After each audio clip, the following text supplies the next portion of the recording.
So it's that time of year again where every YouTuber pretends their opinion about what games are better than others is objective fact. We're not going to do that. I acknowledge my biases. Today we're going to rank all 45 of the games I played this year, and this is where they landed for me, based on how fun they were, how they ran on my rig, how greedy the publishers were, and whether or not I'd actually reinstall them. We've got S tier all the way down to WHUF, and some tiers tailor-made for the not for me, but good, and I'd like to return to these once free time starts growing on trees tiers. And if you're new here, hi, I'm Squid. I play shooters, action games, and evidently the occasional squirrel simulator.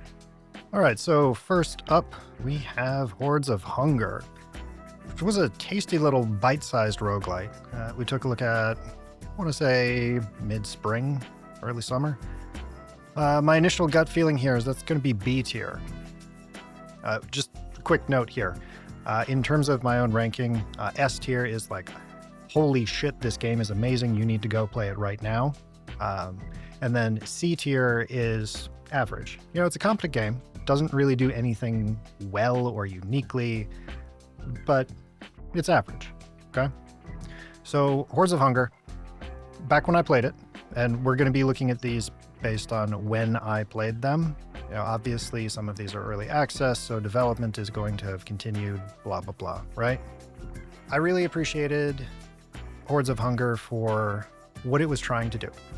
It knows what it was about, and that was blenderizing grips of bad guys on screen in like a third-person, quasi-action RPG, quasi-survivors-like kind of thing. The upgrades were meaningful. You got a decent amount of agency. There were some quests baked into the entire affair. It ran really well.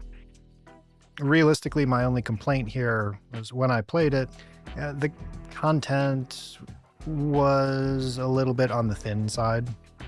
I did play it pretty early in development, so since then, hopefully things have gotten a little bit better. There were grips of combinations that were heinously overpowered, some that were kind of butts. But, you know, if you're looking for, like I said, a self-contained roguelite that really feeds that power fantasy and respects you for managing your dodge and parry windows well, this does that just fine. Up next, we have Metal Eden. Metal Eden's going straight to C tier. Yeah, hold on, before you get the pitchforks out.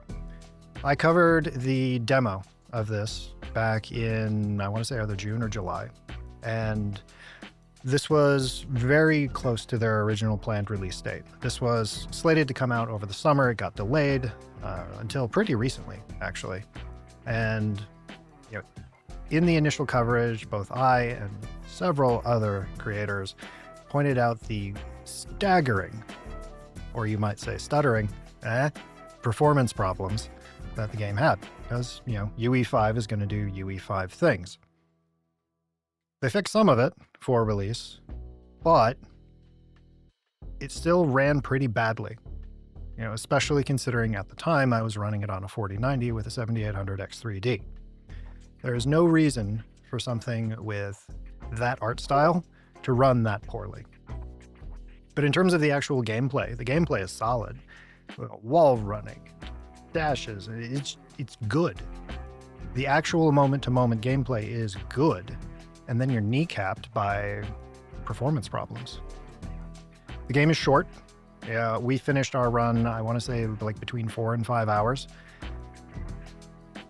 But evidently since then they've added a new game plus mode, which could be cool to really feed into that power fantasy for, you know, subsequent playthroughs instead of having to start from scratch every time.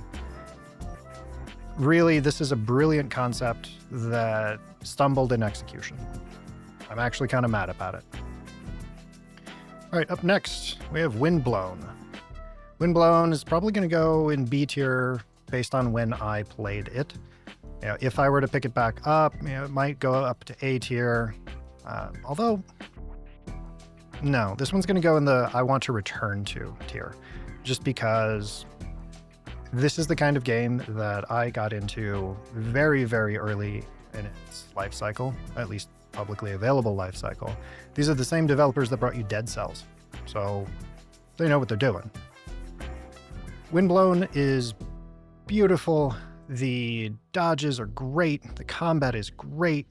Again, made by Dead Cells. But it's good. And I think it's prudent to wait until full release. The combat, as I said, while crispy, is stupidly difficult and will punish you. But, if you're into that, this is a really good game. I might suggest, if you're the type of person that really wants hundreds of hours of content before jumping into a thing, you wait a bit. Wishlist it, keep an eye out on development, maybe for any significant early access discounts, and then pick it up. But it's your standard top-down, action-y roguelite with ranged and melee weapons and skills, playing a little bit of bullet hell, dodge the thing, branching paths, boss fights. It's solid. Oh, Forever Winter. Forever Winter. I wanted to like you so much more. But again, this is early access, so I'm not sure if this belongs in I want to return to it or C tier. You could make the argument for C tier because, it knows what it wants to be. It does that competently.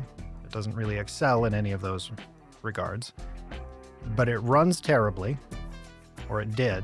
I booted it up pretty recently just to see how it would perform on the 5090, and it's better, but it's still kind of rough. Now, if you're not familiar, Forever Winter is a post-apocalyptic Forever War meets Terminator 2 vibe, solo PvE extraction shooter. Now, it's solo or co-op extraction shooter, but it's exclusively PvE. The AI, when I played it, was very rough around the edges. They have put some improvements into place. I think this is still a wait and see, which is unfortunate because it's been in early access for a year now. I'm going to put this tentatively in a want to return to tier because the idea here is great. Vibes for days. The character progression is solid because you can level up each individual character for incremental but meaningful upgrades to things like carry capacity, stamina duration. Each of the playable characters has unique quirks. This can be very good, and it's not done baking. And there's, as I recall, quite a bit of bad press that came out not too long ago because the developers started selling cosmetics in this early access state where there are so many other fundamental game-related and performance-related bugs on offer. Now, that's not inherently the worst thing because you do need to fund continued development. So I'm going to withhold judgment there on that behavior until we see something approaching a 1.0. If it turns out that they took that money and actually put it into further development and polish and improvements, hey, great. If that money just produces giant question marks on what it was spent on, well, that's a different story. Moving on, we have Squirrel with a Gun. That's going squarely in not for me territory. We streamed that pretty early in the year last year. I want to say it was actually around this time last year. It's an entertaining little playground, very goat simulator in a way. You have specific tasks and collectibles on each level. The vibe is irreverent. If you're looking for something to sit down and play and be a friendly neighborhood rodent-based pest with the ability to drive RC cars into ankles or hold people up at gunpoint or engage in ridiculous John Woo bullet ballets. Yeah, this does that. Does it have sticking power? Not for me. I think this could be kind of an entertaining thing to react off of on stream, but it's definitely not the kind of thing that at least I can enjoy playing by myself for more than 15 or 20 minutes at a time. I didn't have any complaints about how it ran. That's in large part due to the fact that it seems to be using some prefab assets, and it's not exactly setting any new visual fidelity records here. But even though it's not for me, it was fun for what it is. There's a lot of platforming. The platforming itself, now that I think about it, was pretty rough. It was very floaty. Coyote timing wasn't a thing. I haven't kept up with development since then, so perhaps they've adjusted some of those things. Just know that you're in for jank. I mean, realistically, the title is Squirrel with a Gun. Expect some jank.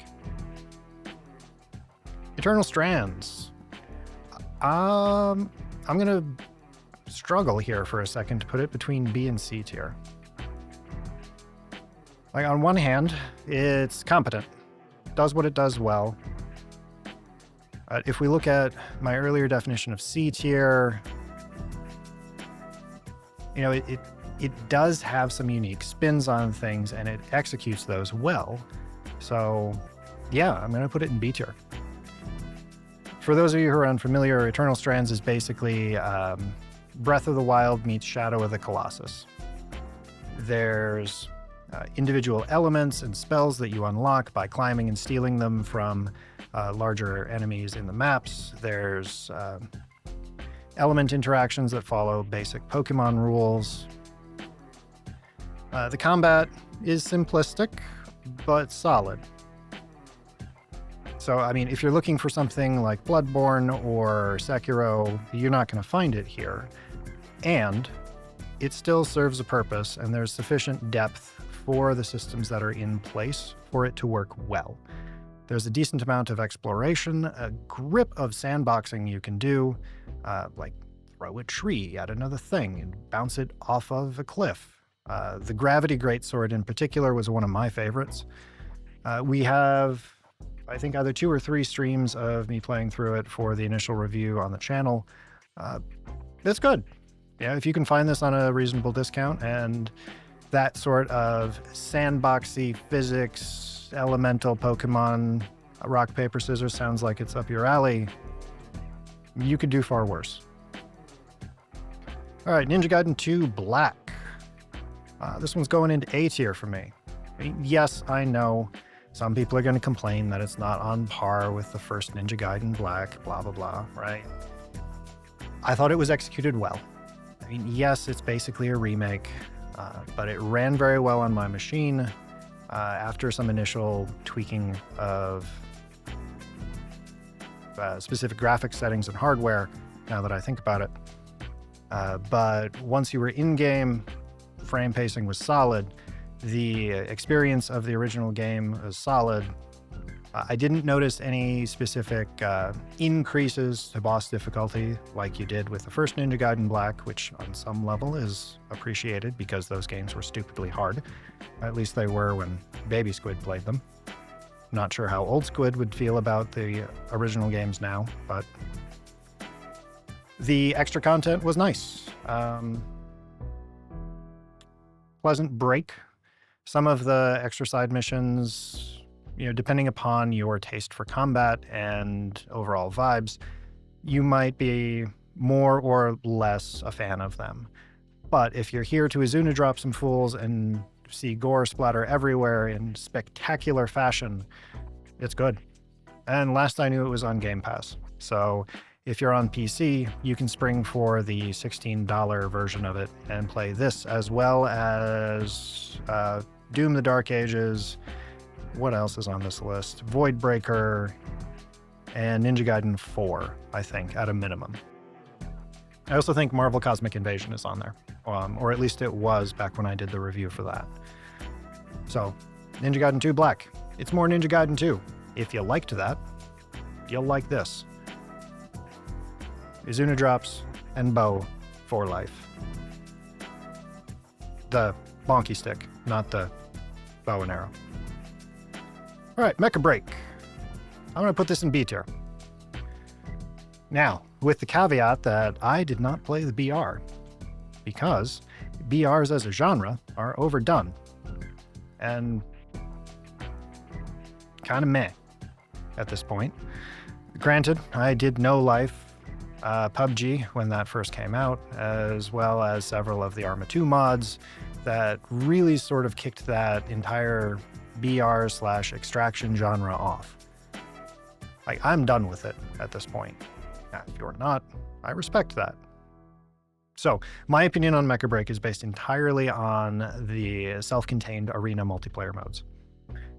I thought it was really fun, especially in that context where everyone's on a comparatively even playing field. There isn't that disparity of what gear you're bringing into the match. So it is a little bit more player skill plus the rock, paper, scissors of what mechs you have versus what mechs they have and how you interact with those systems in the match. It ran really well for me.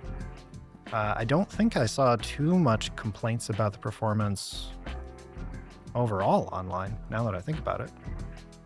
Granted, I may have just completely missed that information because of how well it ran for me. The reason I'm not still playing it, honestly, is because the population died, which is a shame. This might also go to the I want to return to it tier if there's been significant patches that actually brings the player base back, but even when I started to wind down my playthrough of it, you were seeing more and more bots in even the casual playlists, which, yeah, it's still fun to rip around in a giant city smashing mech and explodinate missiles everywhere. And that's more fun when you're playing with other real people. All right, Split Fiction. This one's going straight into S tier. I think it's no secret that this studio produces bangers. Split Fiction was amazing. Mrs. Squid and I played through it. The first portion of our playthroughs on the channel, we did finish it off stream just because it became more of a thing that was like, I don't really know what we're going to do for the next hour or two. Do you want to boot up Split Fiction? And it was great. It ran excellently on my machine. The fact that you only have to buy one copy and, regardless of what platforms you're playing on, like they were on the PS5, I'm on my PC. They downloaded the friend pass and were able to connect to my session on the PC. It's great, like startlingly pro-consumer, which is rare in 2025. Gameplay was amazing. Story, yeah, sure, whatever, it's canned. But there were moments of, specific character interactions and development, which are nice. But really, you're playing one of these games specifically for that unique co-op experience that you can't really get anywhere else. And the way it bounced between genres and references to video games and specific video game play styles was just peak. Like, I was not expecting an Echo the Dolphin segment of this game, and just, it's good. Buy it. Play it with a friend. If you don't have a friend, make a friend so you can play this. It's that good. Okay, coming up next, we got No Rest for the Wicked. This one's going to go in I want to return to it, specifically because when I played it, it was very early in its life cycle. And then we came back to it after a patch had hit reset on all the progression and the end game, because initially the end game was kind of rough.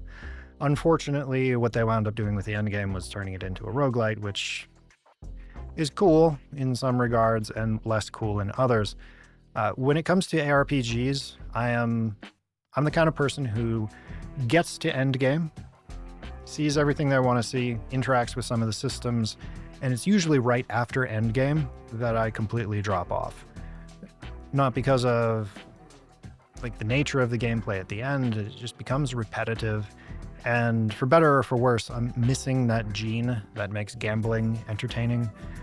So grinding a thing to get a chance to get 4% more DPS, that just doesn't do it for me. That's part of why I don't enjoy extraction shooters.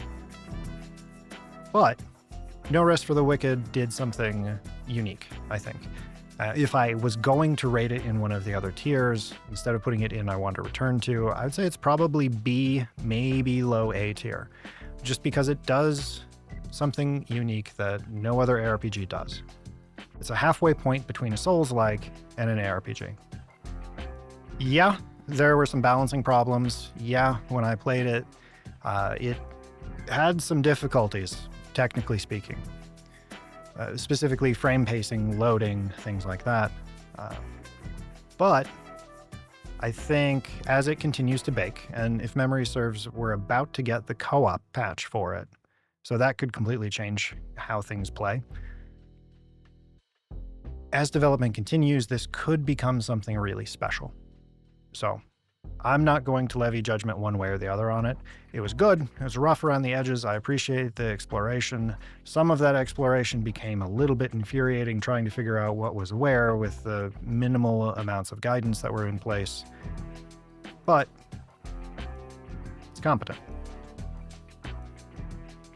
All right, Doom the Dark Ages. I'm going to put this into A tier. And here's where all of the people who really like Doom Eternal close the video. Doom the Dark Ages is its own thing. I think a lot of people were coming into TDA expecting Eternal 2.0, and it's not that. It's much more bullet hell, parry-centric. It's a little bit slower. It's a little bit more methodical. That's not to say it is slow, but you're not going to be chaining double jumps into an air dash, into a grapple, into 3 weapon swaps along the way.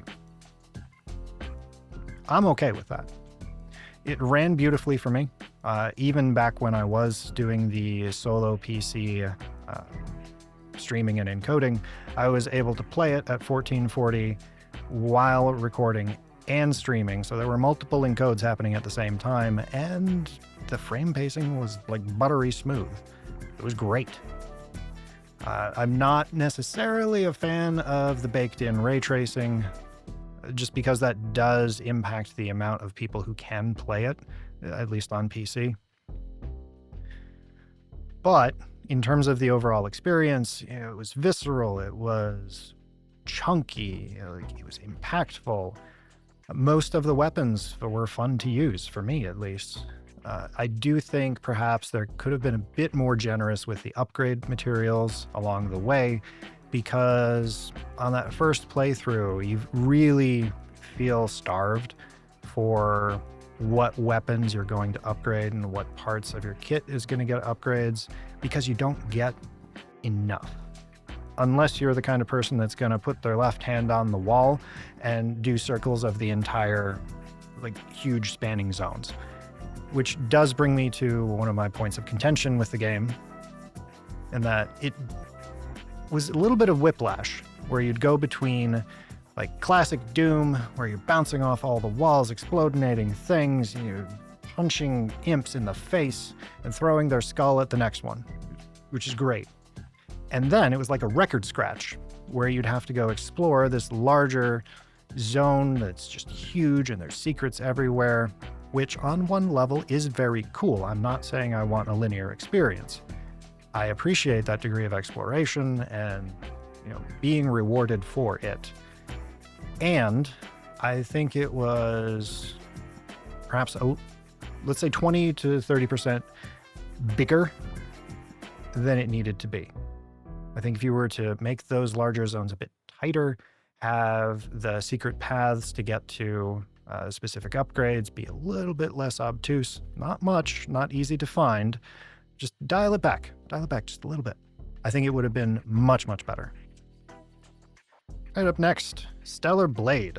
I mean, yes, I know this originally came out on console, I think in 2024, but we're talking specifically about the PC release. And this one hurts me. It's going squarely in the not for me tier. Which, at face value, you'd be like, what the hell, Squid? You love character action games. Yeah, I agree. And I'm kind of sad about it. In the initial chapters, the game was great. I really enjoyed how tight the combat windows were, the little bit of exploration baked into the levels, the parry timings, dodge timings, and the way the combo system all played together and it flowed, and it was great. Enemy design was solid. And then we got to the open world sections. And then the game served up a laundry list of side quests that would make JRPGs go, bro, that's a little bit much. And I tried to force myself to play another 4 or 5 hours after that point, and it was a chore. And I haven't played it since. And that's kind of lame, honestly, because everything else about the game I really liked. Mechanically speaking, I mean, yeah, the story is ephemeral at best, but if you're here in this genre, you're not here for the story, you're here for the ridiculous skill expression of combos and systems. And for me, my particular flavor of neurochemistry sees a laundry list of things, and I feel compelled to complete that entire laundry list, which very much takes me out of the flow I was enjoying in the game before that. Now, if that doesn't bother you, and you really like character action games, by all means, pick it up. Quick note, it did not run well. Maybe that's changed since we played it pretty early this year. But I actually wound up needing to completely change a significant portion of like CPU allocation and start the process of Windows optimization because it was so CPU hungry that it was actually causing audio dropouts, which is weird. But if you have a semi-recent CPU and you're not asking your computer to do extra other things, and hopefully there's been some patches since then, this could be good. Give it a look. Just know that the open world areas do lean significantly more in the, I get to go kill 5 kobolds, or go retrieve X item for Y NPC. All right, Soulframe coming up next. This one's also going to go in a want to return to, because it is so very early in development. Mechanically speaking, seems very solid. This is Digital Extremes. They make Warframe. They know how to make third-person action games. This one, when I played it, was significantly slower than Warframe. Granted, that doesn't say much. I see the bones of something great here, and it needs much more time to bake. It is very much on the like hard fantasy storytelling. It has the potential for really nice combat that flows pretty well. Each of the characters that I tried were unique in terms of how they played, and it is nowhere close to done yet. Definitely, this is a wish list and wait. It did run really well for me, even this early on in its development, which, you know, again, it's Digital Extremes, that's not particularly surprising, but the fact that a game that's this early in development runs this well in 2025 when we have things like Metal Eden or Borderlands 4, it's to be noticed. I do hope, if I have one point of critique for Soulframe, I do hope that they make the quest systems a little bit more direct, or prescriptive? I think it's prescriptive. What I mean here is there was one quest chain where you have to go talk to a lady to unlock factions, right?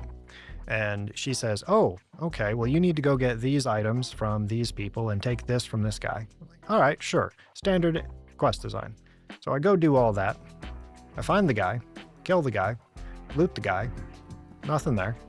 Spend the next hour and a half going through the next 3 adjacent zip codes, trying to find the thing that the guy didn't drop. Now, some of that, I might have just missed something obvious. Some of that might be a bug that happened because the game is still in alpha. I don't know. But very much expect a Morrowind-style quest design and much less WoW quest design here. Okay. Wuchang Fallen Feathers right up next to Kazan. We're gonna make the internet real mad. Wuchang's S tier. Yes, I am aware that a lot of people were saying that the performance was butts. I did not experience that, so I can only judge it based on how it played on my machine. It ran really well. Yes, there was a little bit of tweaking I needed to do in the beginning. Was that annoying? No. I'm playing games on PC. I've been doing this since the late 90s. This is part of the experience. In terms of the actual gameplay, this is the closest we've come to something like Dark Souls 1 in terms of interconnectivity and mechanics and depth and storytelling in a very long time. Combat was solid. The abilities were solid. The character progression was really unique and appreciated, and it allowed you to respec at any time for free. All of the weapons played drastically differently, and you can't just parry spam your way through. It's good. Is it difficult? Yes. Are there a few filter bosses? Yes. Will those be frustrating? Yeah, most likely. Engage with the systems the game gives you, and it's an excellent experience. We have almost the entire playthrough on the channel for live streams. It's solid. I do have some complaints about like specific pacing in some areas and how easy it is to sequence break the game. And I am a little bit salty about having done everything possible to get the best ending on a blind first playthrough and then fucking it in the ear an hour before the end because of one dialogue choice. That sucks. But, multiple endings. New Game Plus, it's a good Souls-like. If you want something that's much more hand-holdy and less Dark Souls, this isn't for you. But if you appreciate that Dark Souls 1 vibe, this is good. Go play it. First Berserker Kazan. That's also going to go straight to S tier. No, this is not a Souls-like. This is a Nioh-like. If you haven't played Nioh, Nioh is Dark Souls plus Diablo, basically. The third one, I think, is coming out the first week of February this year. What I mean here is that instead of an interconnected world, you have individual mission areas, and you'll replay those missions, either farming different sets of gear, which drop from bosses, or random enemies in the zones. And those sets of gear come with unique affixes that let you do a stupid amount of build crafting to make things that are just heinously overpowered. And Kazan and Nioh-likes as a genre or a subgenre of Souls-likes are what would happen if you took Dark Souls and Vampire Survivors or like Mega Bonk and went mush, mush, mush, mush, mush, and let you power scale your way to infinity, where eventually you're walking up to bosses and going, oh, give me that loot. Yes, there were significant portions of the game that were profoundly frustrating. And it's really good. If you're even moderately Souls-like curious or Nioh-like curious, pick this up. Oh, and it ran really well. To contrast that, we have Monster Hunter Wilds. I think C tier is being generous here. Now, I kind of want to put it into WHUF tier just because of how badly it runs on PC. But if we're going to be intellectually honest, I think it does deserve C tier. If only because the developers are continuing to work on it. Yes, the most recent optimization patch has only gotten between 5 and 10% more performance unless you're on an 8 gig GPU. And yet, they are continuing to add content, they are rebalancing things. If you're a fan of the core loop, this is more Monster Hunter. I do still think that the people saying that this is too easy are having a difficult time with perspective. Is the base game easier than what we encountered at the tail end of World? Yes. Is the base game easier than what we encountered at the tail end of Rise? Yes. We are not playing the tail end of the game. We haven't gotten the expansion pack with the fuck you grade monsters. That said, some of the weapons and some of the fights are a little bit shallow. At the same time as they're like weirdly animation locked, even by contrast with previous Monster Hunter titles. Also, I say this as a Charge Blade main, and I really don't like Savage Axe, but so my opinion is biased there. This could easily move up a couple tiers if they manage to fix the PC performance. If you're on console, I hear that it's fine, but I suppose thus far, if there was a game that I was the most disappointed by, looking at the list here, yeah, I would say that I'm most disappointed by Monster Hunter Wilds. While I am the most disappointed by it, I can still respect that it does some things competently, and it is absolutely going to be some people's cup of tea. So, because I need to respect that it does those things competently, it gets C tier. Okay, Splitgate. We pretty recently talked about this one. So in terms of the gameplay and performance, I'm going to give it an A tier. Maybe. We might move it. We'll see. Moment-to-moment gameplay, solid. Gunplay, solid. Movement, great. Portaling and triple portals, absolutely doable. Holy shit, the skill curve. The performance, it runs fine. Realistically, the complaining I was doing on my most recent video is because I can't get 500 frames a second. Is that the kind of thing that's going to impact most people? No. Am I going to continue to take points off of it potentially unfairly for that? No. It doesn't really stutter after the initial shader caching. Realistically, this isn't getting an S tier because the developers have a questionable history of engaging with monetization. Yes, it's much, much more fair than it was with Splitgate 2. However, the player base has already jumped off a cliff. I checked it last night during peak hours, US time, and there were 837 people playing. 837. There aren't enough new people playing to sustain the new player experience. The people who are playing are the ones who triple portal and bounce around the map as easily as they breathe, which doesn't tend to create a great new player experience when they're getting dumpstered before they even recognize the 4 different directions they're getting shot at from. This has the potential to be really, really good, and I struggle to think of a way that this can exist and arena shooters can exist in 2026 in a post-net decking ecosystem. And yes, we just made a ancient Magic the Gathering deep cut. Probably make a video on that eventually. But because information is so widely available and figuring out the meta is instantaneous practically at this point, I don't think that something like a Splitgate can really survive anymore.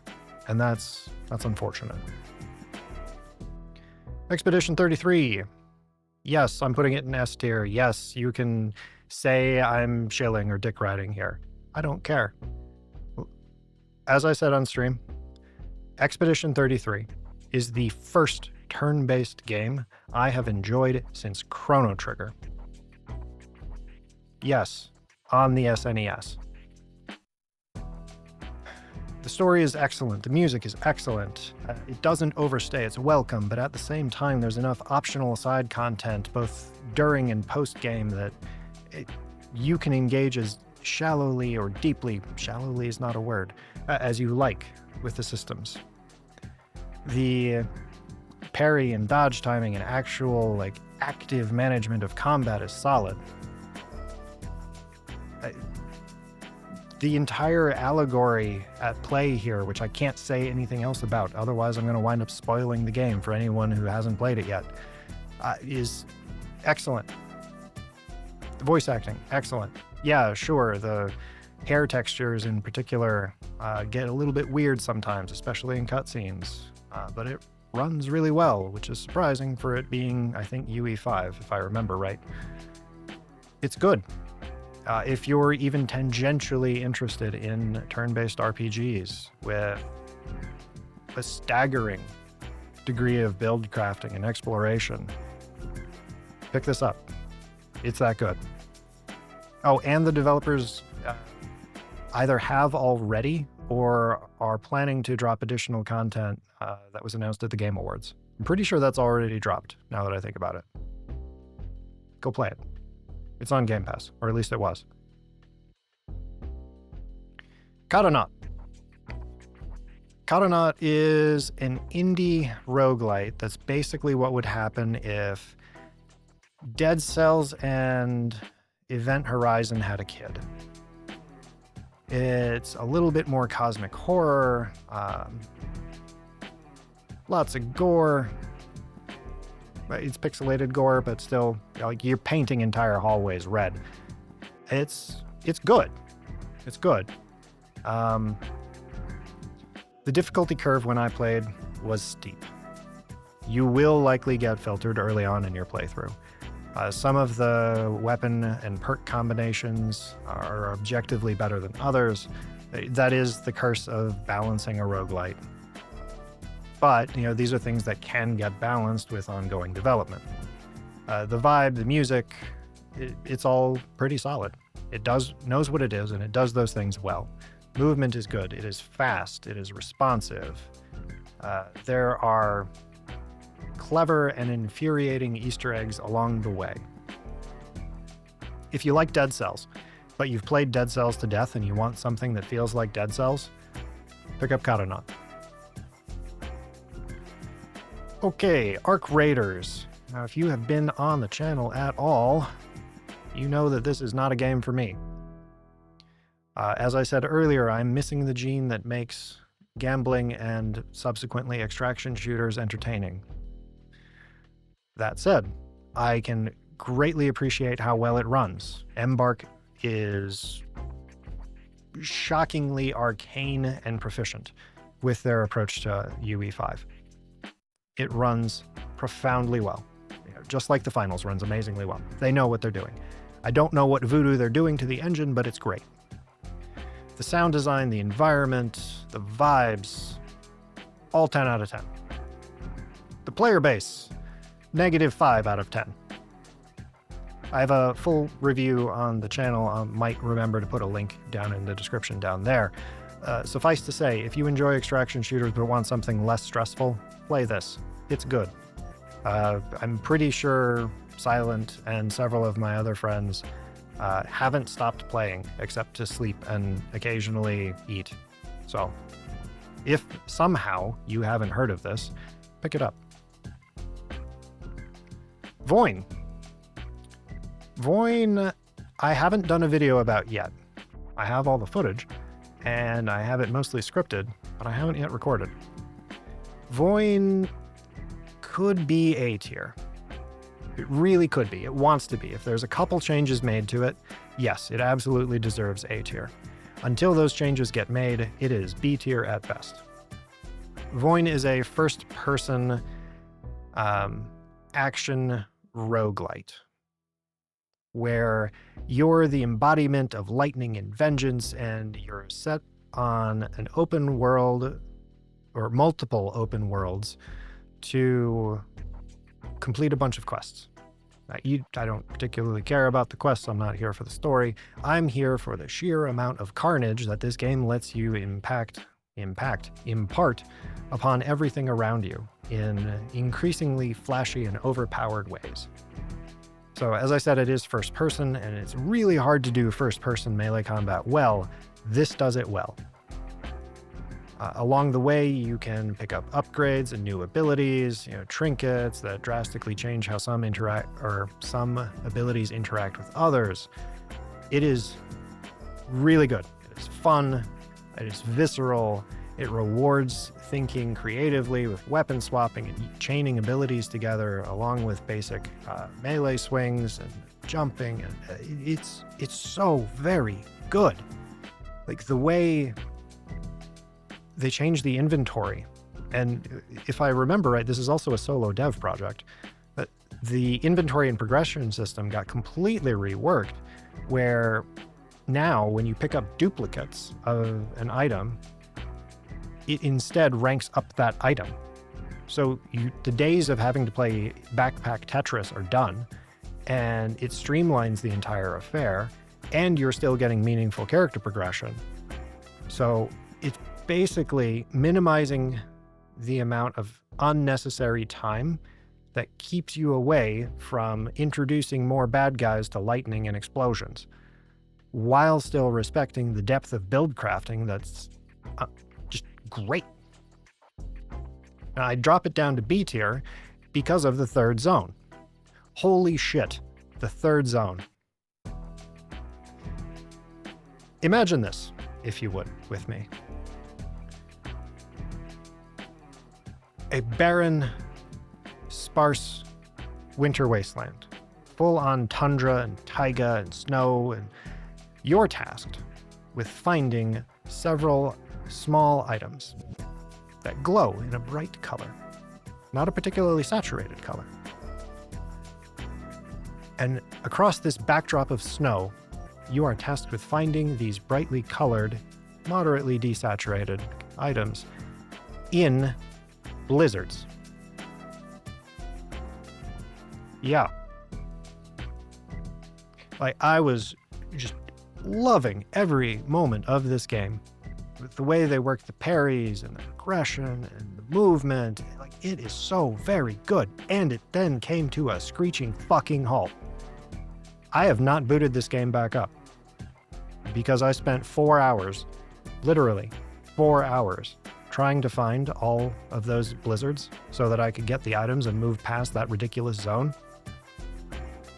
Nah, I'm not playing it again until something changes with that third zone, which is a shame. That said, if you manage to pick it up for super cheap and you don't particularly care about that and you just want to bounce around the first 2 zones, hey, more power to you.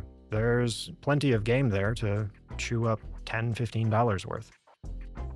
I really hope that third zone gets fixed. Yes, I'm angry about it. Okay, next, we have Godbreakers. Godbreakers, I think, is going to go in A tier. So Godbreakers is a solo or multiplayer third-person action RPG. Or action RPG roguelite. Excuse me. There are multiple different classes, each with their unique weapons and mechanics. It runs really well. Unfortunately, the multiplayer doesn't have matchmaking, so when I played it, you needed to manually form parties in Discord. Since then, they've added a server browser, which is really nice, actually, and in many ways preferable to random matchmaking, because then you can say specifically what it is you're doing, how you're approaching the game. The vibes for days. The art design is incredible. It's about as far as you can get from the piss filter and chest-high walls of the early 2000s.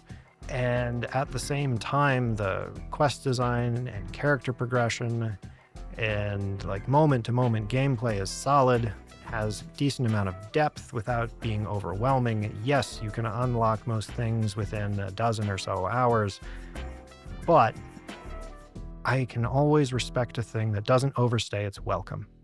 And even after unlocking everything, the core gameplay loop is still fun. You don't stop playing a game you enjoy just because you unlocked everything. All right, Daemon Ex Machina, unnecessary : subtitle. I'm gonna put this. We're gonna put this in low B tier. In fact, now that I'm thinking about it, let's rank the tiers here, actually. Would I say Expedition 33 is better than Kazan? No.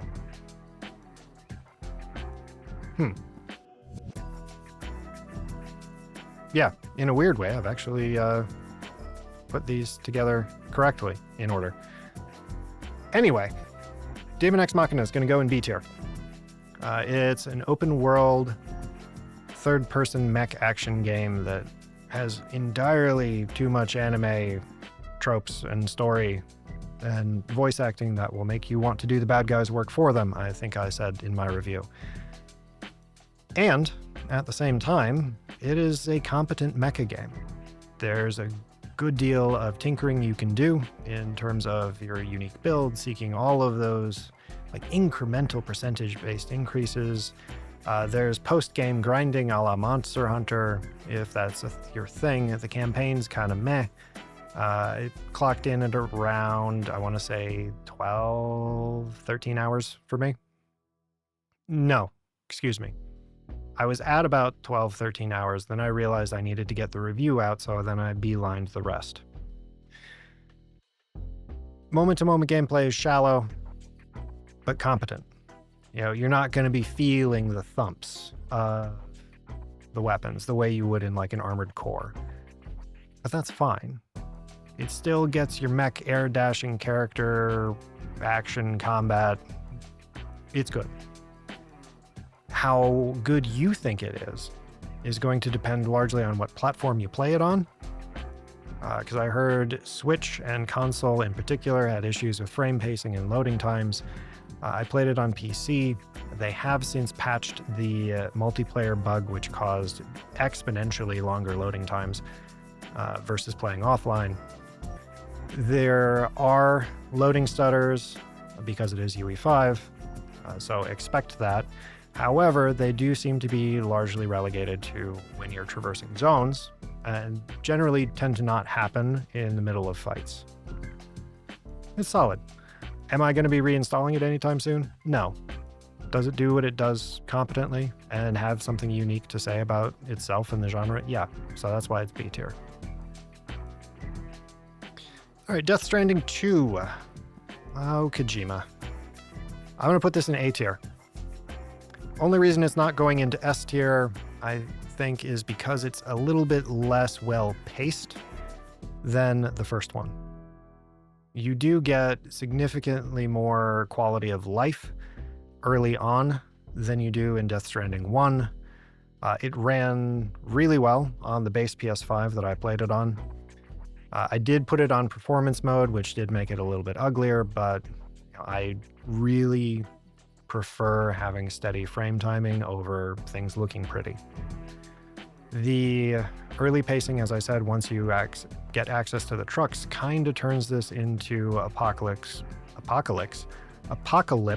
Truck Simulator 2025.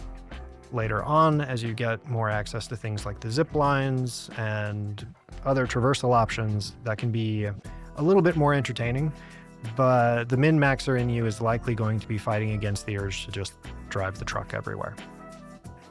The story is peak Kojima-ing all over everything, so if you're into that, there's a lot of it. It's good. If you even remotely enjoyed the first one, I would strongly suggest playing this one. If you didn't play the first one and have no idea what's going on, I think this is a wait for significant discount at best. Because it gets weird, and you'll likely have no idea what's going on. Yes, they do the recap of the first one in the menu, but you know, it's not the same. AC Shadows. Not for me. If I was going to rate it, I would say it's strongly in C tier. Just because it knows what it is, it does that competently, and what it is open world game, the Ubisoft open world game. This time with a backdrop of samurai and ninja. I really do not like the RPG bent the modern Assassin's Creeds have taken, trying to be Witcher 3. And I really dislike open world games that say, look at all the stuff you can do, because now it feels like a chore list. It's a subtle thing, but if I'm going to play an open world game with lots of side content, I don't want the game to show me what's on the map. Because then my thought is, oh, cool, look at all of this space. I bet there's nifty stuff for me to encounter along the way. Versus, oh my God, look how big this map is, and holy shit, there's so much, ugh. No. Yeah, it's a subtle difference and it's a psychological one, but it matters to me. It ran okay. Early on when I played it, it was struggling a little bit in terms of keeping steady frame timing. You did wind up needing to turn several things down. Evidently, since then, there's been several optimization patches, so it should run better. but you're still playing an open world Assassin's Creed game. The combat is fine. The parkour is okay. I appreciate the inclusion of a grappling hook. It's about time. If you're the type of person that only buys like 1 or 2 games a year, you could do a lot worse than buying AC Shadows, because there is so very much game there that it's going to keep you busy for quite some time, especially if you're one of those people who needs to tick all of the things off of your chore list. It's just not something that really speaks to me anymore. But the last Assassin's Creed that I really enjoyed was Black Flag. I think Syndicate was fine. Syndicate was the one in England, I think. But Black Flag is where it's at. When the remake of that comes out, like, that's happening. There's going to be eye patches and sea shanties on stream. Like, there is no negotiation there. Mandragora. This was fine. This was a rogue... No, it wasn't a roguelite. It was a Metroidvania with Souls-like elements tacked in. The combat early on, and when I say early, I mean for the first like 20 or 25 levels, which does take quite some time, was very shallow. You know, later on, as you unlocked more abilities, there was significantly more depth in how you could weave things around. And this is well and truly beyond the degree of Metroidvania that I am willing to tolerate in my Metroidvanias. You know, another one that's going to come up later is the Shinobi game. Something else that comes to mind is like The Messenger. I enjoy Metroidvanias where there is some backtracking and some new paths that open up, but something that is so reliant on backtracking and remembering where 8,000 different things are, yes, even with the use of map markers, is just really not something I enjoy. I think at its core, the combat is solid, the story is fine, the voice acting was a high point, because if memory serves, all of the NPCs were voice acted, and that's rare in a game like this. The art style was fine. It ran fine. It's a 2D Metroidvania. It runs well, provided you're not running on a potato or something from several decades ago. If you want a really difficult Metroidvania that's going to Metroidvania all over your Metroidvanias, pick this up. If your patience for things like that is perhaps thinner than someone who's all about it, maybe skip. Like, if you really liked Blasphemous 1 and 2, you'll like this. But if you felt like Blasphemous was a bit much, you're probably not going to like Mandragora.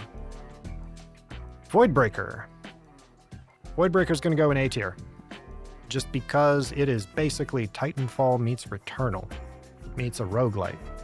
So, granted, that statement was a little bit redundant because Returnal is kind of a roguelite.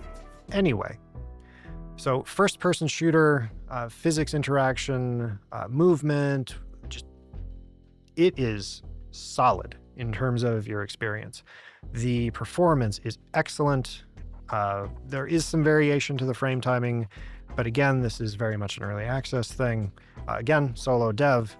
The entire vibe here is you're going to progress through multiple arenas with branching paths, collecting upgrades for your weapon, which has this really, I don't want to say unique, but interesting way of slotting the upgrades into your weapon's specific slots that are available for those upgrades. You're almost playing Tetris with those upgrades. And some of them become just absolutely psycho bonkers crazy, and some of them are, I have still not found a way to make those things work. The gunplay is great, the movement is excellent, the enemy design is fine, the sounds are good. I do appreciate just how directional all of the sounds are, because in a game as hectic as this, you really need to use all of your senses to pay attention to what's going on. And this lets you do that. Ferocious. Holy shit, ferocious. No. Like, we streamed it. I think we played like 90 minutes to 2 hours of it. I have taken that stream to unlisted. Because no. Just no. I have refunded 3 games this year on Steam. This was one of them. It ran poorly.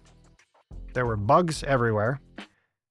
It felt weirdly floaty but rigid at the same time.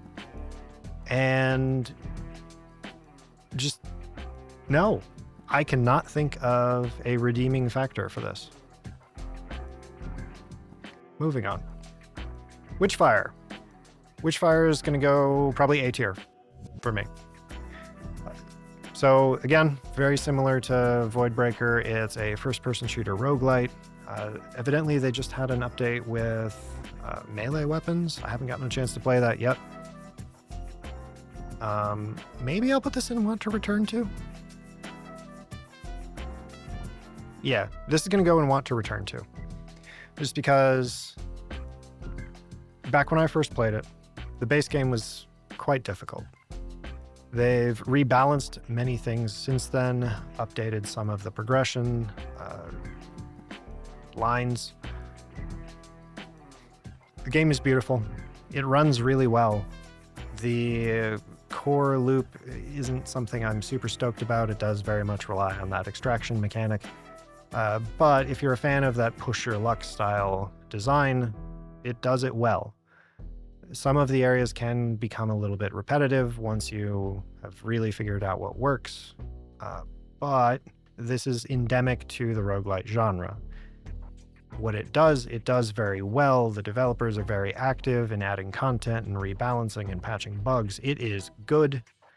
If you haven't played it and you either enjoy roguelites or first-person shooters, you absolutely should play this. If I was going to put this on a tier, I would say it's strong A tier. It's not S tier just because it doesn't have me jonesing for that, one more run vibe, but it is excellent. Dead Zone Rogue. That is also going to go into A tier. This is not S tier because, again, it's a roguelite. Roguelites have inherent variance to them just because of RNG. It runs very well, at least for me. The graphic options on offer are quite in-depth when you think of a lot of the games that have come out lately. A basic shtick here is, you wake up on a spaceship and suddenly there's murder bots and a rogue AI, and go perforate heads and figure out the story and collect upgrades. Some of the upgrades are a little bit less inspired than we might otherwise like, very much like percent increases to things like weapon damage or reload speed. But especially after some recent patches, I say recent in a geological time frame here since we're going back as far as May, the economy has improved. You will be getting upgrades in a meaningful pace, and you will start to feel yourself get stronger run to run. All of the weapons are distinct. Each plays in their own fashion and slot in with a lot of the upgrades and specific perks and archetypes that you can choose on each run. It does it well. These are the devs of recent Tribes games, and in many ways how actively they're developing things and continuing to support this game, I think are a little bit of an apology for the way the last couple Tribes games have gone. It's good. Again, if you enjoy roguelites and or first-person shooters, this is solid. It's an A-tier game for the year, and it's usually pretty cheap. So if you like sci-fi or shooters or roguelites or all three, this is an easy win. Lost Soul aside, I wanted to like this so much more than I did. Now, we did play it at release, and it has gotten many, many, many patches since then. They've fixed a lot of the bugs. I haven't kept up with it in the recent month or so, so I don't know if some of the performance problems have gotten fixed, but the frame pacing and stuttering was quite egregious, which at the time we were playing it, again, you would not expect on a 4090 and 7800X3D with 64 gigs of RAM. But here we are. The story is a character action game story. That's not why you're here. I'm not going to dock points because of it. All of the enemies we encountered after that initial, basically tutorial arc were weirdly bullet spongy. I feel like in many ways they were designed to live long enough to let people who like to put those several hundred strike long combos together to flex just how good they are at combos, like to really let those people shine and feel a sense of achievement there. Now, if you're not one of those people, you're going to think that the enemies are way too tanky. There's some weird weapon balancing and item balancing when we played. Maybe that's gotten fixed since launch. I really wanted to like this more than I did. Unfortunately, it dropped the ball in every way possible. Hyperlight Breaker gets to keep it company in WHUF territory. Now, I don't really think I need to say a whole lot about this since the studio shut the game down because no one was playing it. It was trying to be a roguelite, open world, third person, not quite character action, not quite Souls-like. Great concept, stumbled in execution, stumbled in balancing early on, and never really recovered. In many ways that Splitgate is experiencing. The idea behind it was excellent, and it was a slog to keep playing it, which is unfortunate. Where Winds Meet. We're going to put this into I would like to return to it. So, at face value, this seems like your standard Chinese gacha game. Well, because it is. But that's exclusively limited to cosmetics. There are no statistically meaningful, at least, ways of purchasing character power in this game. It is very much in the vein of like third person, not quite character action, not quite Souls-like, wuxia, just world to live in. The quests are staggering in their amount. The depth of interactions is fine. On some ways, I really have some questions about their inclusion of AI chatbots for specific NPCs. Like, I see that idea as potentially really cool and like moving overall immersion in games like this forward. And the execution on that has to be perfect. Otherwise, it's going to be this weird, uncanny valley that just isn't going to work, and it's going to make players feel gross. Combat on it's great, so long as you're playing on higher than 60 FPS. Maybe this is me, going from 120, since the game is capped at 120, or at least it was, on my PC, to playing at 60 on the PS5, that made doing everything harder. I'm not sure if that's a me thing now that I've gotten used to 240 hertz, or if that's the way the game handles combat thing. But overall, the game runs really well for what it is. They did introduce an ultra performance mode that makes it readily available to even potato PCs. The upgrade systems are arcane at best. You will spend almost equal parts playtime in menus as you will in combat and in the world, which is unfortunate and frustrating. But the game, when you do get to interact with the moment-to-moment gameplay, is great. I really enjoy the addition of all of those bosses. Some of them are a little bit more fair than others, but definite like Elden Ring vibes with the bosses. Now, I didn't get to play more than like 20 or so hours of it, just because there were so many other things coming out around the same time that this was, so I do want to come back to it and give it another fair shake. But I know several people in our Discord were all about it for quite some time, and I can see this having a lot of potential. Some of the content creators who have been spending time on the Chinese server, which has had access to an earlier version of the game for the past year, say that the current economic model of not purchasing power holds, which is nice, and that there's grips of additional content coming out that we can look forward to. So much like AC Shadows, each individual thing isn't particularly deep, but there is definitely something here for most people. And there is a lot of game for what you put into it. Oh, and it's free to play. So if you can have any degree of self-restraint when it comes to things like the cosmetics or gacha mechanics, the dopamine per dollar per hour ratio on this one is quite nice. Severed Steel. Severed Steel... Potentially controversial opinion. Severed Steel is going to go into S tier. So this is the game that came out before Echo Point Nova, same developer. This one came out, I want to say in 2021 originally, but I played it this year, so that's why it's on this list. The original release of this was kind of rough, evidently, but since then they've added a roguelite mode, there's community-built maps and playlists a la Mario Maker.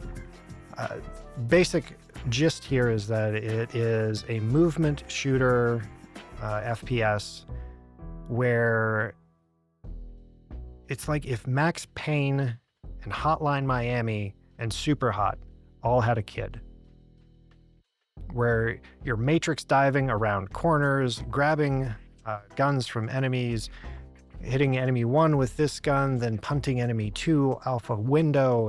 It is pure adrenaline and dopamine.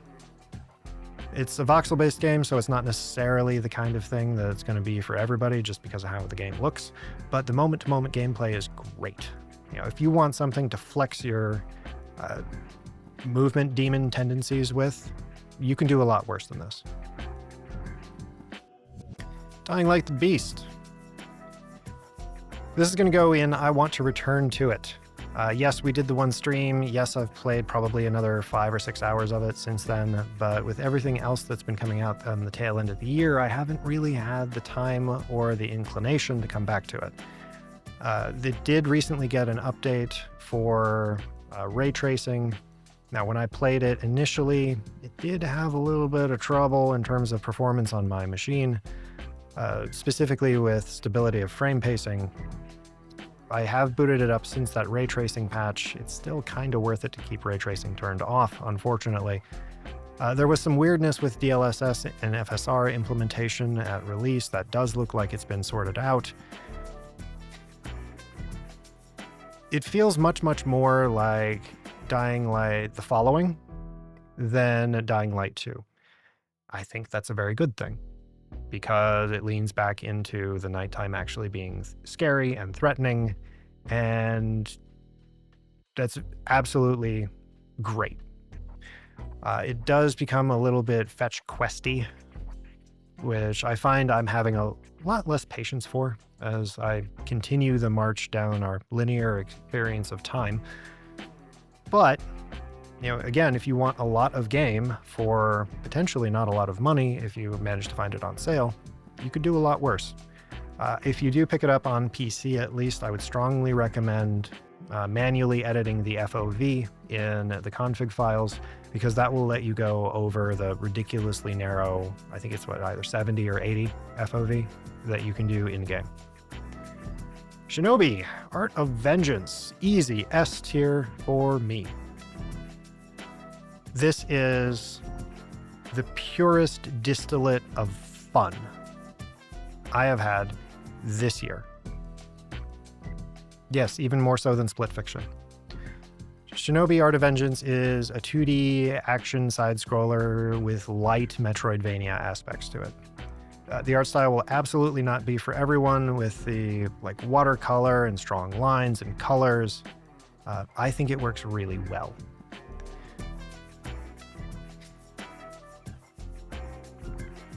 Basically, looking at this, the entire idea is, how cool can you make it look and feel?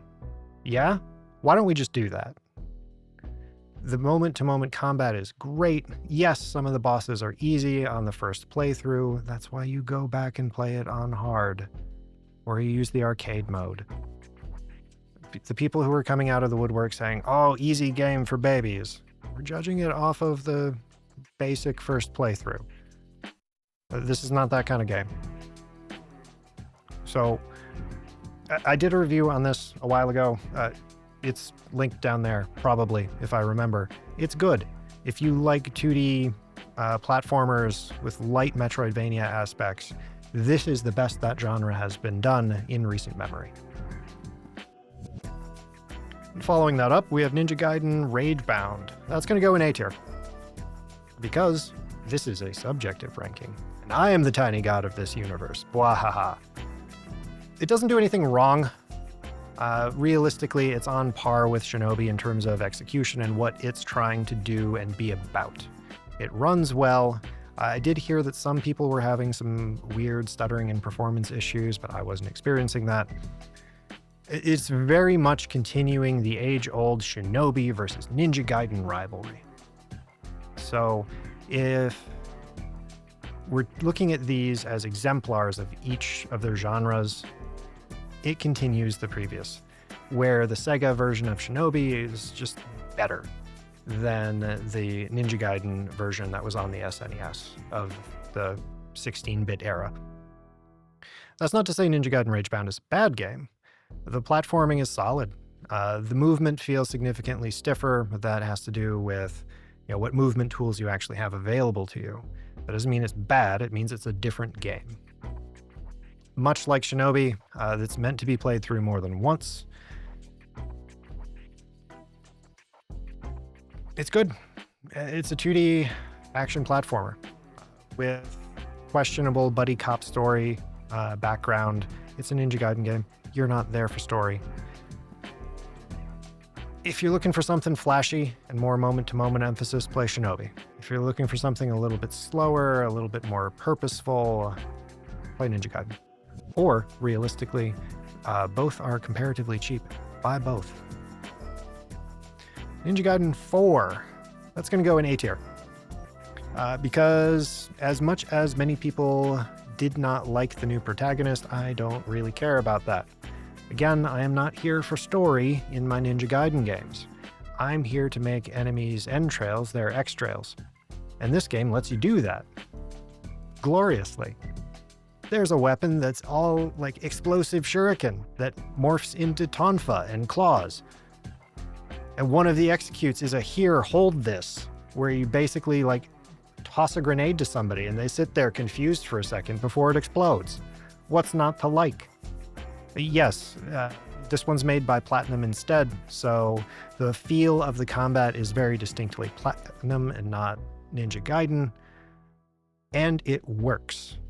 It's just as flashy, it's just as uncompromising. It's excellent. Now, that said, I'm tempted to drop it into B tier because of the technical problems.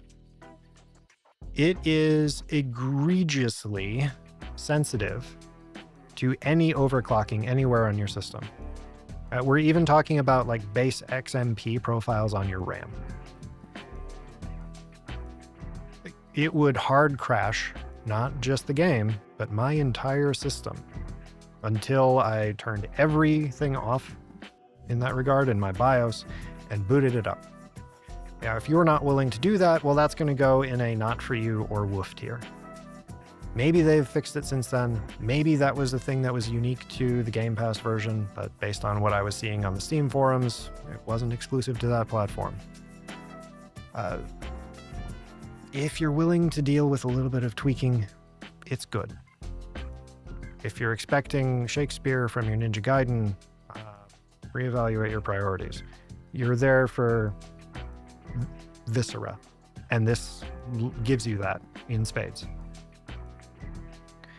Space Marine 2. I'm going to say B tier. Ooh, yeah. The guy that started a channel on Space Marine is ranking Space Marine in B tier. Controversial. Space Marine is the best it has been in terms of dollars per hour of content. We've added grips more, operations. There's been new weapons added. The weekly system that has a pseudo Nightfall-esque modifier system that fundamentally changes how each run goes. There is a lot of game for your dollar. I am burnt the fuck out on it because I have spent just shy of 500 hours in that game. Now, if you don't have 500 hours in the game, or you're less susceptible to shiny object syndrome than I am, this is a solid game. It'd probably bump up to A tier. Now, in terms of performance, this one is peculiar because it is profoundly unoptimized, runs tolerably, and is very CPU bound, which is strange for the quality of graphics that you get. You know, changing any of the in-game settings really don't change the frame rate over much. You can reach playable frame rates on most hardware.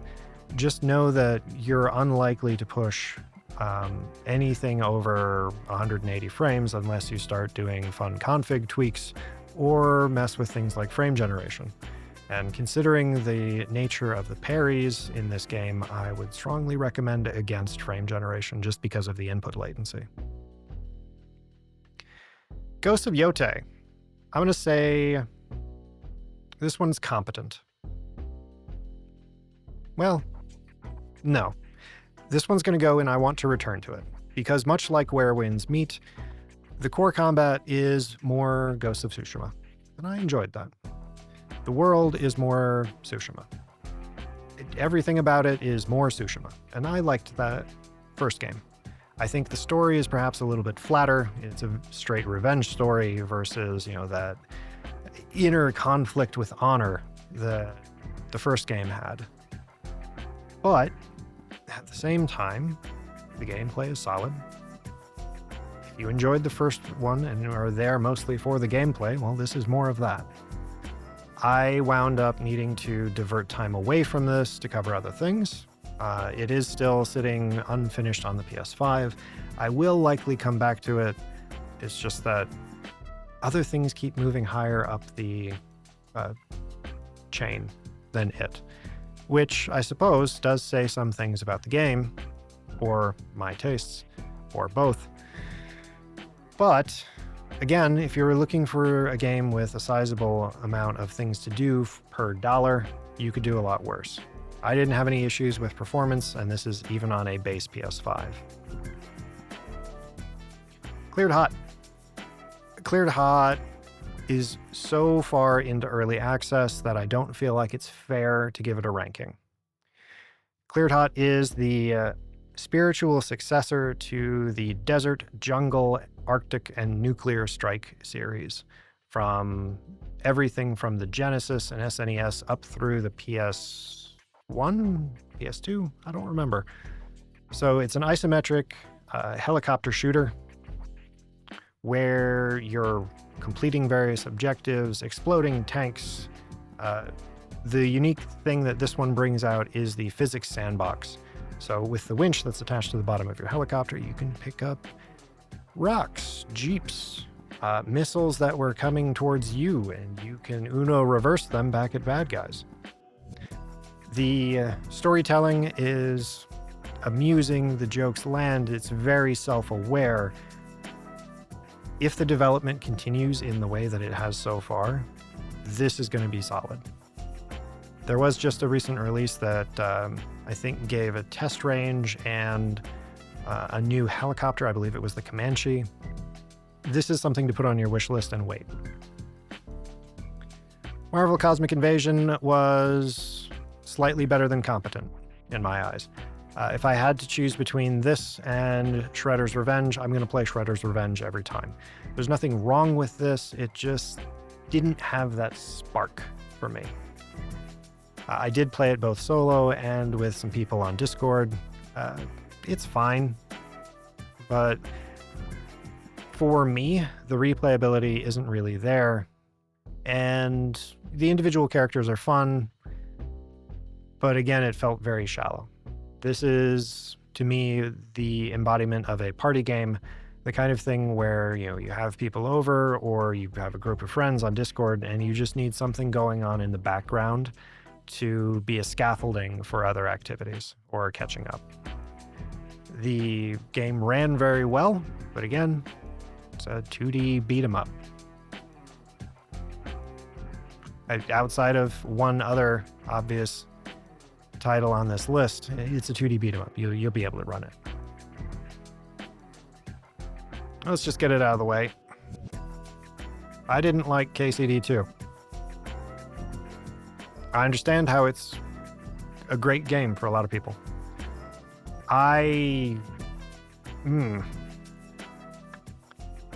Just no. No, it's not for me. I respect the people that enjoy it. I require further engagement and stimulation than blacksmithing for 6 hours. I wish I liked it. I feel the same way about Arc Raiders. It looks like a great game. It looks like it's excellently executed. It ran well. It's not for me. Sorry. Borderlands 4. I'm going to put this in C tier.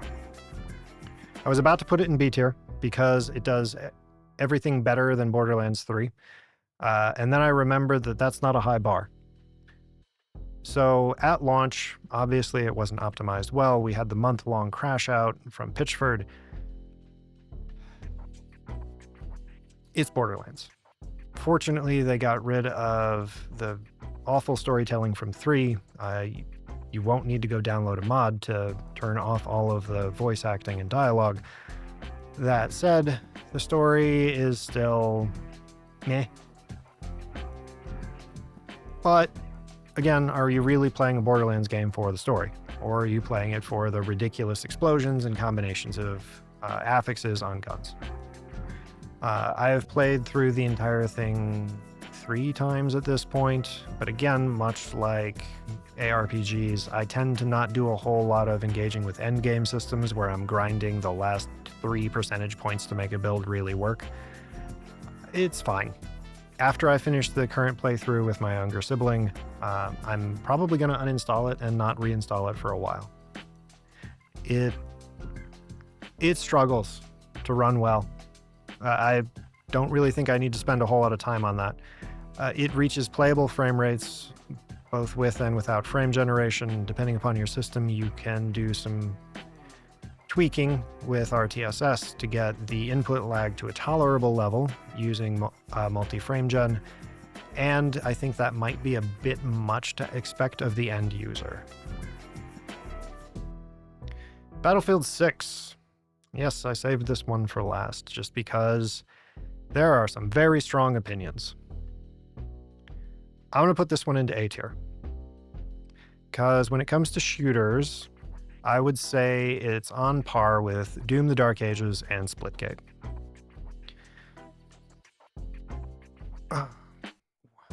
It runs really well.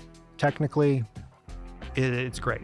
I'm able to keep a locked 360 FPS. Yes, that is with frame generation. Think about it like this. Many people rail against frame gen because of the additional input lag, right? So I have a total end-to-end latency, PC latency, not network latency, of 18 milliseconds, usually, with frame gen, even with lots of shit going on screen. If I turn frame gen off and instead uncap the frame rate, I'm going to be going significantly higher on average FPS, but also significantly lower in my 1% lows. And my input latency is going to be anywhere between 12 and 16 milliseconds of input. To me, it is well worth between 4 and 6 milliseconds of input latency to have pristine motion clarity and a locked 360 FPS. I struggle to think of someone who would argue against that in good faith, especially considering the variance to human reaction time and, the difference 4 to 6 milliseconds realistically makes. I think the audio design is amazing. I do feel like the recent patch that turned up footstep audio is a bit much. Granted, I could hear footsteps before that patch, and I have significant hearing damage from explosions and concerts. So I don't really understand why people were complaining about not being able to hear footsteps before, but here we are. The art department, when they're allowed to do work and not have the executives decide to sell us AI, it's solid. They toned back the ridiculous skins, even dialing back the razor skin. Campaign, we're not here for the campaign. I'm not even going to talk about the campaign. In terms of a Battlefield experience that's solo friendly, because as I get older, less and less of my real life friends actually play multiplayer shooters. I seem to be one of very few that's still keeping reaction time and the skills somewhat current as we age. So most of my time in Battlefield is spent solo. It's fun. Are there things I dislike about it? Yes. Is the netcode still a hot mess sometimes? Yes. Is hitreg still a mess sometimes? Yes. Think about this for a second. Dice, please, is a meme for a reason. This is nothing new. I remember the complaints about things like that in Battlefield 3. Bad Company. I think it's still solid. If you're looking for a try-hard shooter where you can flex on people, you're playing the wrong game. Battlefield has always been a casual arcade shooter. I think it's solid. I respect that other people disagree. I'm still enjoying my time with it. Okay, so we come to the end here. Holy shit, that's 90 minutes of recording and talking. I can only imagine how unhinged and stilted my pace of speech got towards the end there. But there we go. That is 2025, and all of the games that I have played, I think -1. But that was something I played just completely separate to the channel. Let's see, is there any last minute changes I want to make? I mean, we could make the argument... No, I'm pretty happy with that. So I know there's going to be differing opinions down in the comments. Let me know. Let's try to have a somewhat civil and sensible dialogue as much as we can on YouTube. Yeah. Anyhow, we've got some of my larger projects hopefully coming up soon. And later on in the month, we've got, I think I'm going to take a look at Star Rupture, and I'll be the one to jump on the high guard grenade for us and take a look at that. I've been BaldSquid. I'll see y'all next time.